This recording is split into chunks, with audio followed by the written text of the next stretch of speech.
नमस्कार. मी डॉक्टर निखिल मुसळे. मी बालरोगतज्ञ आहे. काल माझ्याकडे एक पेशंट आला. तर पालक त्या मुलाला घेऊन आले होते. 4-5 वर्षांचा मुलगा होता आणि पालकांचं असं म्हणणं होतं, की मुलगा बाहेर खेळत होता आणि बाजूला काही कुत्रे भांडत होते आणि मुलानं कुत्र्यांना दगड मारायचा प्रयत्न केला. त्यामुळं कुत्रे मोठमोठ्याने त्याच्यावर भुंकू लागले.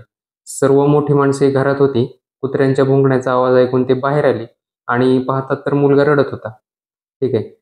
मुलगा त्याला व्यवस्थित सांगता येईना.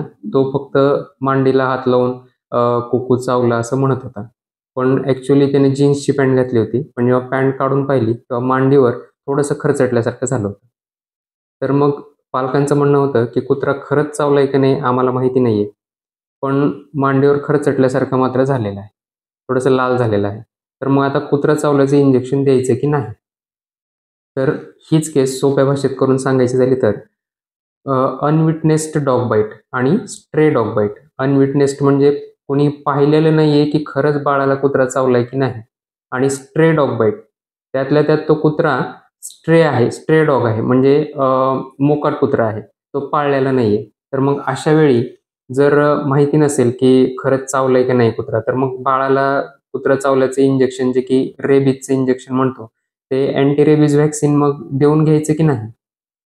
तर आता या प्रश्नाचं उत्तर याचं उत्तर आहे असं आहे, की जरी माहिती नसेल, की कुत्रा खरंच चावलाय की नाही, पण शंका जरी असेल, की बाळाला, मुलाला, मुलीला कुत्रं चावलेलं असू शकतं, तर कुत्रं चावल्याचं इंजेक्शन अँटी रेबीज व्हॅक्सिन हे देऊन घेतलंच पाहिजे. असं का?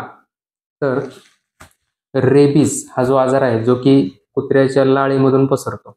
जर त्या कुत्र्याला रेबीज झालेला असेल, तर त्याच्या लाळेमधून त्याच्या चावण्याने ती लाळ आपल्या रक्ताच्या संपर्कात येते आणि त्या रक्ताच्या आणि लाळेच्या संपर्कातून तो रेबीजचा व्हायरस आपल्या शरीरात प्रवेश करतो आणि पुढे जाऊन त्या व्यक्तीला तो रेबीज होतो. तर हा रेबीज जो आहे, हा डेड एंड डिसीज आहे. डेड एंड याचा अर्थ रेबीज झाल्यानंतर त्या आजारावर कसल्याही प्रकारचा उपचार आपल्याकडे सध्या उपलब्ध नाहीये. ज्या व्यक्तीला रेबीज होईल तो व्यक्ती मरतो. त्यामुळं पोस्ट एक्सपोजर पोस्ट एक्सपोजर प्रोफायलेक्सिस याचा अर्थ की कुत्रा किंवा हिंस्र प्राणी चावल्यानंतर रेबीजचे इंजेक्शन घेणे. त्या रेबीज व्हायरसचं एक्सपोजर झाल्यानंतर प्रोफायलेक्सिस, तो रेबीज आजार होऊ नये म्हणून त्याची लस घेणं, याला म्हणायचं पोस्ट एक्सपोजर प्रोफायलेक्सिस. तर या पोस्ट एक्सपोजर प्रोफायलेक्सिसला खूप जास्त महत्त्व आहे. त्यामुळं कुत्रं चावल्याची शंका जरी असेल, बाळाला, मुला-मुलीला सांगता जरी येत नसेल, की खरंच चावलंय की नाही, पण तो पॉइंट आउट करत असेल, की इथं-इथं काहीतरी कुत्र्याने चावलंय बाबा किंवा काहीतरी केलंय. तर आणि त्या ठिकाणी जर काही निशाण असतील, दाताचे बाईट मार्क असतील किंवा खरंच चावल्याचे निशाण असतील, इव्हन कपड्यावरून जरी चावलेलं असेल, तरी देखील डॉक्टरांच्या सल्ल्यानं पोस्ट एक्सपोजर अँटी रेबीज व्हॅक्सिनचं प्रोफायलेक्सिस नक्कीच घेणं गरजेचं आहे. हा रोग होऊ नये म्हणून टाळण्यासाठी. ठीक आहे. आता दुसरा प्रश्न असा येतो, की जर फक्त शंका आहे म्हणून रेबीजचे व्हॅक्सिन देऊन घेतले, पण ॲक्चुअलमध्ये खरंच चावलेलं नसेल आणि आपण तर व्हॅक्सिन घेतोय, तर मग त्याचा काही साइड इफेक्ट होईल का? तर याचं उत्तर आहे की नाही होणार. हे व्हॅक्सिन आपण आजार होऊ नये म्हणून देतोय. ठीक आहे. आपल्या बाळाची रोगप्रतिकारशक्ती वाढवण्यासाठी हे व्हॅक्सिन देतोय आपण. त्यामुळं उलट या व्हॅक्सिनमुळे त्या बाळाला रेबीज या आजाराच्या विरुद्ध रोगप्रतिकारशक्ती त्याच्या बॉडीमध्ये तयार होणार आहे. त्यामुळे त्याचा दुष्परिणाम काही नाही होणार.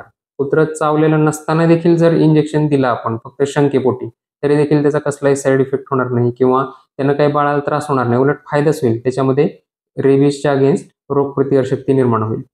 त्यामुळं कुत्रं बाळाला चावलं असण्याची शंका जरी असेल, तरी देखील तुमच्या पाल्याला इव्हन मोठ्या माणसाला सुद्धा जर कुत्रं चावल्याची शंका असेल, तरी सुद्धा डॉक्टरांच्या सल्ल्यानं अँटी रेबीज व्हॅक्सिन नक्कीच देऊन घ्या.